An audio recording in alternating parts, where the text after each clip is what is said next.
السلام عليكم. النهارده ان شاء الله هنعمل ايه؟ شوربه لسان العصفور. بعد ان شاء الله اذان المغرب كده، بعد ما الناس تصلي بنبدا بيها عشان المعده. فهنبقى معانا كميه صغيره جدا، هنحطها نحمرها.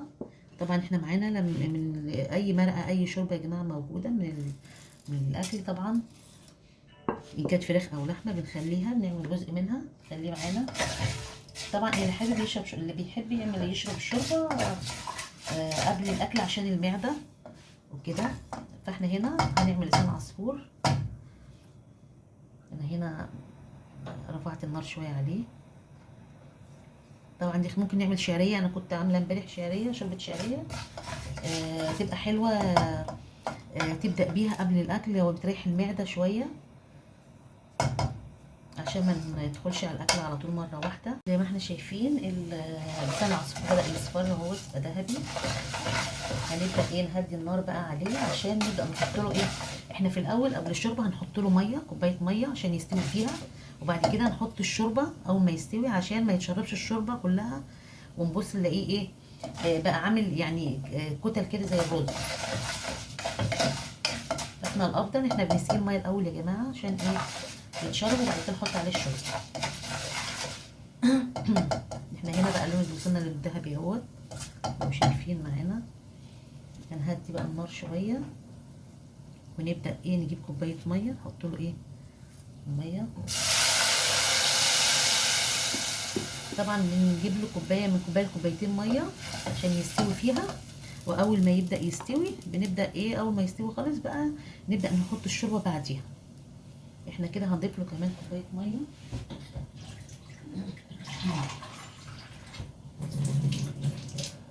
عشان يبدا يستوي براحته. مش هنحط الملح دلوقتي عموما عشان الشوربه تبقى كده كده ممكن تكون مملحه. احنا هنستنى بقى ما يبدا يستوي ونرجع. احنا كده زي ما انتم شايفين لسان العصفور بيغلى وبيشرب الميه بتاعته. فاحنا بقى هنسيبه شويه بقى كده لحد ما يجي قبل الاذان بشويه. هنبدا نزود له الشوربه، ونكون طبعا نحطها تغلي الاول ونبدا نزودها له عشان يشربها وقت الفطار. ورجعت لكم تاني. احنا هنا خلصنا شوربه لسان العصفور. احنا هنستنى بقى عليها قبل الفطار بشويه. احنا هنا حطينا ماده دهنيه في الطاسه، هنبدا نعمل كفته، هنعمل معاها رز بسمتي. احنا هنا كده ننزله، حطينا زيت هنا. طبعا الكفته دي كنت مفرزاها معاكم قبل كده، يعني اللي حابب يرجع للفيديو هيلاقينا عاملينها.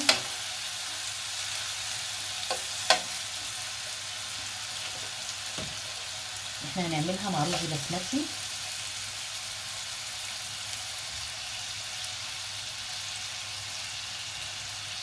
وان شاء الله طبعا تعجبكم. هنبدأ نرصها هنا.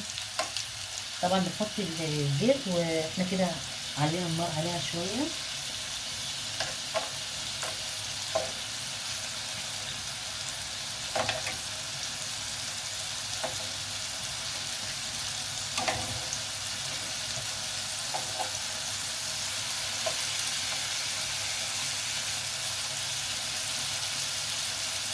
هنا كام واحد برضه اللي هو خمسين خضرة. طبعا كنت عاملة معاكم جزء للخضرة وجزء سادة.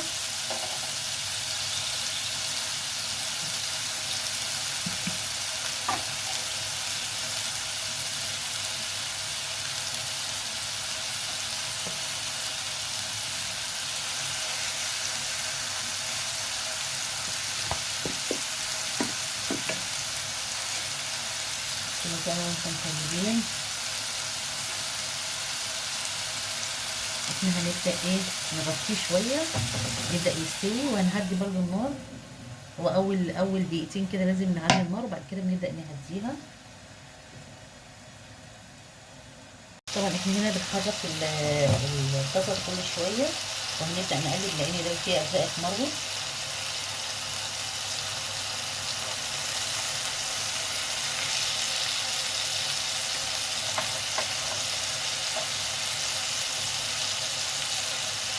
انا حطيت لها معلقه سمنه على الوش تاني يا جماعه. طبعا انا كنت حاطه قبل كده في اللحمه واحنا بنعملها الكفته، كنت حاطه معاها معلقه سمنه. انا ضفت لها دلوقتي تاني برضو.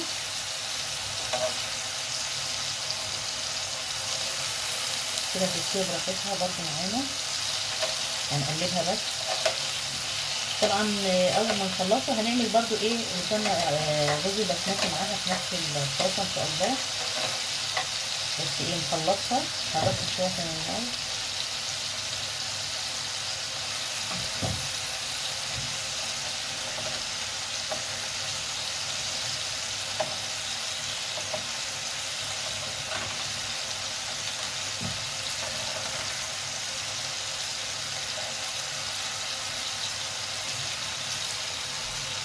ورجعنا تاني. احنا كده هنا قلبنا الكفته اهي. احنا خلاص ثواني وهنشيلها عشان نبدا نعمل الرز.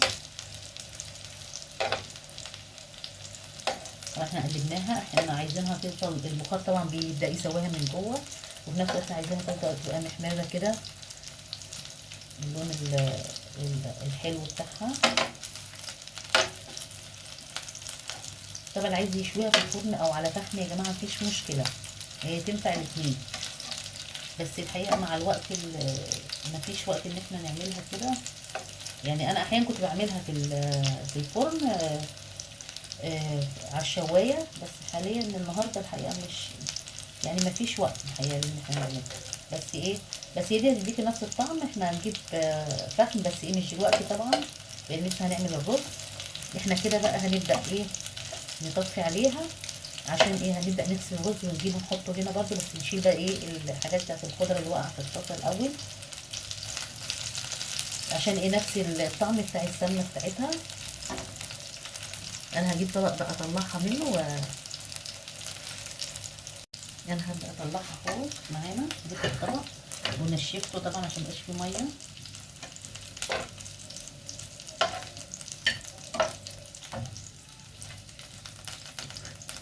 كل سنه وانتم طيبين. الكفته برضو ايه بتبقى سهله وبسيطه، ممكن مع مكرونه، بس انا فضلت النهارده اعملها مع رز بسمتي.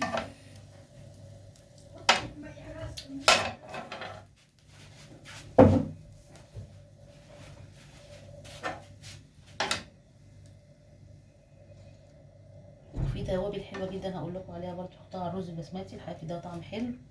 احنا بقى هنبدا بس اشيل الحاجات السوداء دي بتاعت الخضره اللي وقعت وارجع لكم. رجعت لكم تاني. احنا كده حطينا معلقه سمنه بسيطه هنا. هنبدا بقى نحط ايه عندنا ورق لورا، فصين حبهان، ولوم واحده لون ديت.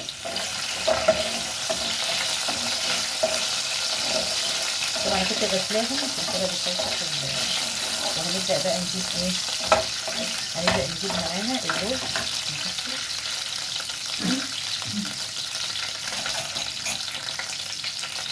طبعا هنبعد عنه لو في اي ميه. طبعا احنا كده حطينا الرز وهدينا النار عشان نبدا نحط كل المكونات بتاعته. هنبدا بقى نحط ايه معلقه الملح،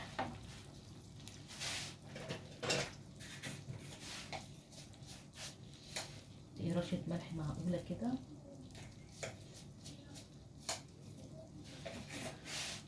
وهنجيب كمان رشه فلفل اسود برضو، وعندنا رشه جنزبيل. هقول لكم بس التتبيله دي حلوه جدا عشان لو حد عنده برد تدي طعم حلو للرز. هنا كركم معلقه برضو،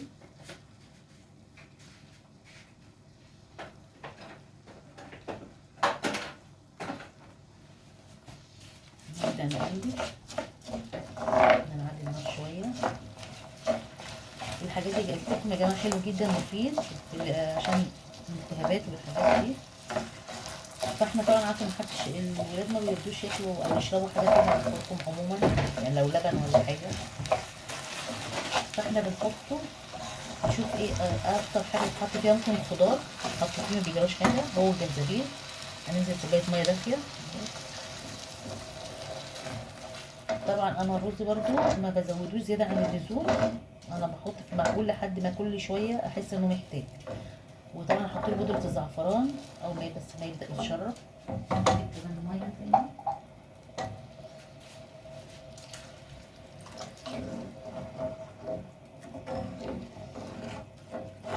والكفته مش هنحطها غير في الاخر خالص بعد ما يستوي عشان تستناها سخنه.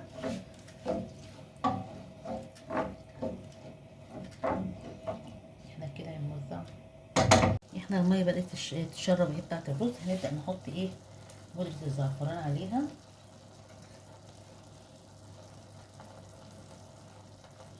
نقلب الاول شويه دول.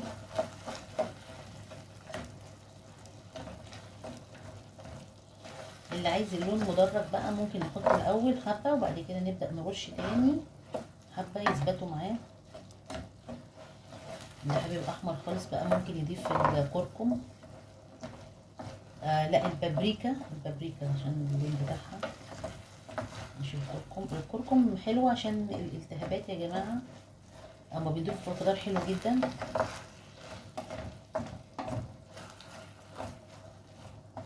انا عارفه ان في ناس بتشربه على اللبن تقريبا.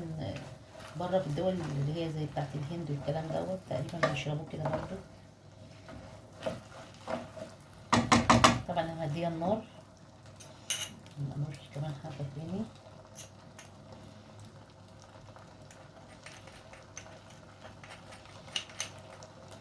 حطينا حبه كمان. اول ما تبدا تستوي كده شويه كمان نبدا نجيب تاني ان هو لسه رز ما استواش.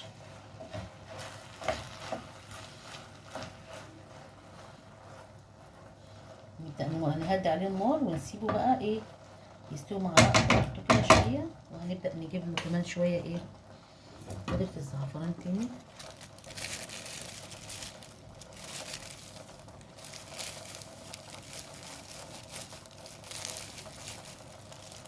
لا اله الا الله سيدنا محمد رسول الله عليه الصلاه والسلام.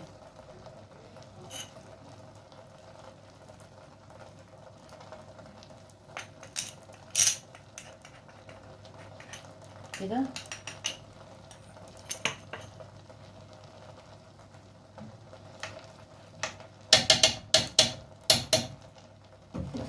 اللون مع الرز.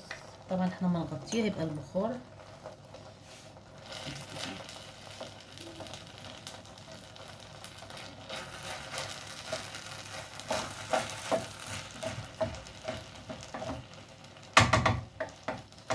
هنغطيه بقى ونهدي النار خالص عشان يبدأ يستوي براحته.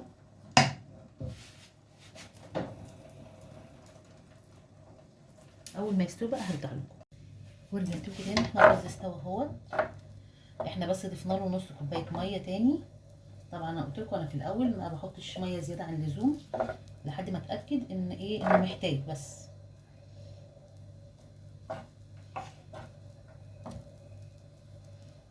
احنا كده بقى هو كده استوى. طبعا احنا لسه بدري على الفطار يعني فاضل يعني تلت ساعه ربع ساعه حاجه زي كده. هنبدا ايه هنجيب بس الكفته نحطها عليه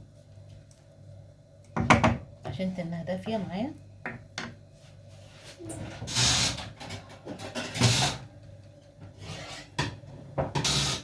طبعا وبعد كده هنحط الشعريه لسان العصفور هنحط له الشوربه بتاعته بس مش دلوقتي برضو. اول ما يجي نسخنه قبل الفطار اول ما قبل الاذان ما يبدا ب5 دقايق على الاقل.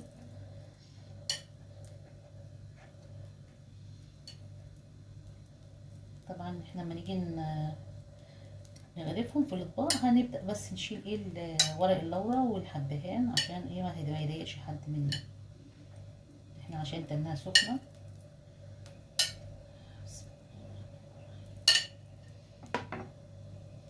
طبعا قلت لكم اللي حابب يشويها مفيش مشكله يا جماعه. الحاجات دي اختياري. نبقى هنغطي عليها ونسيبها كلها. انا مهديه النار خالص عليها وهي كده تم التسويه بتاعتها. واتمنى ان انتوا تجربوها. ورجعت لكم تاني. احنا هنا خلصنا رز بسمتي مع الكفته. حطينا عليه الكفته هنا بعد ما برد. وهنا لسان العصفور حطينا عليه الشوربه زودنا الشوربه. طبعا الكميه اللي حابب يحط كميه لسان عصفور زياده اللي حابب يحط الشوربه اكتر دي اختياري يا جماعه.